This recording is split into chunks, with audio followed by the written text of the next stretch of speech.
dalka Somaliland ayaa markii ugu horeysay taariikhda ku yeeshay safaarad dalka Finland caasimadiisa Helsinki. Safaaradan ayaa agaasimkeeda iyo furitaankeeda waxa lahaa ambassador Saamiye Muuse wakiil sharafeedka Somaliland u fadhiya dalka Finland. Saraakiil kala duwan oo ka socota wasaaradda arrimaha dibadda waxbarashada iyo warfaafinta ee dalka Finland, xisbiga Social Democratic, ururka qurbajooga dalka Ciraaq iyo Carabta, madaxda sarsare ee safaaradda Somaliland ee dalka Finland. Qurbajooga Somaliland ee dalkaasi Finland ayaa ka qayb galay munaasabad ballaaran oo xadhiga lagaga jarayay safaaradda ay Somaliland ku yeelan doonto Helsinki. Ambassador Saamiye Muuse safiirka Somaliland u fadhiya dalka Finland oo ugu horeba goobtaasi ka hadashay ayaa xustay muddadii yareed ee ay joogtay xafiiska safaaradda Somaliland ee dalkaasi Finland iyo waliba waxyaabaha uu qabsoomay. Ambassador Saamiye Muuse waxay si faahfaahsan uga warbixisay shirar ay kaga qayb gashay dalka Tunisia iyo socdaalaha ku martay qaar ka tirsan wadamada Yurub oo ay kula hadashay aqoonsiga Somaliland iyo waliba xisbiyada dalka Finland iyo xukuumadda dalkaasi oo ay ka dhaadhicisay qadiyadda Somaliland isla markaasina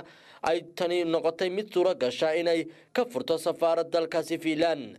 Ambassador Saamiye Muuse waxay ku dheeraatay xiriirka ka dhaxeeya dalalka Finland iyo Somaliland ee soo jireenka ahaa. Geestooda halkaas waxaa ka hadla xubno mas'uuliyiin oo ka tirsan wasaaradda arrimaha dibadda, waxbarashada iyo warfaafinta ee dalka Finland, waxayna xuseen sida ay ugu faraxsan yihiin in dadaalka Ambassador Saamiye Muuse hirgalo safaarad Somaliland ka furto dalka Finland. Waxayna sheegan ka xukuumadda inay soo dhaweynayaan safaaradaasi isla markaasina si dhow ula shaqeynayaan.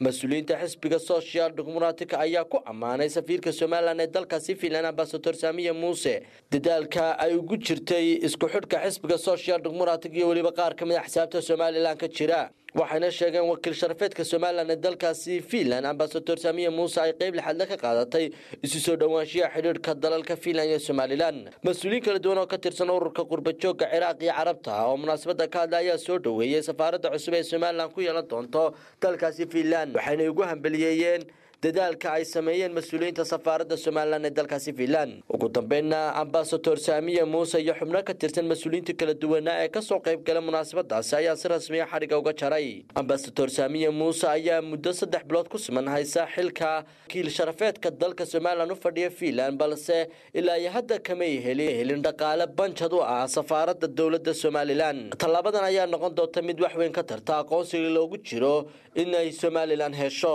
Luqmaan Maxamed Farax, Bulsha TV, Hargeysa.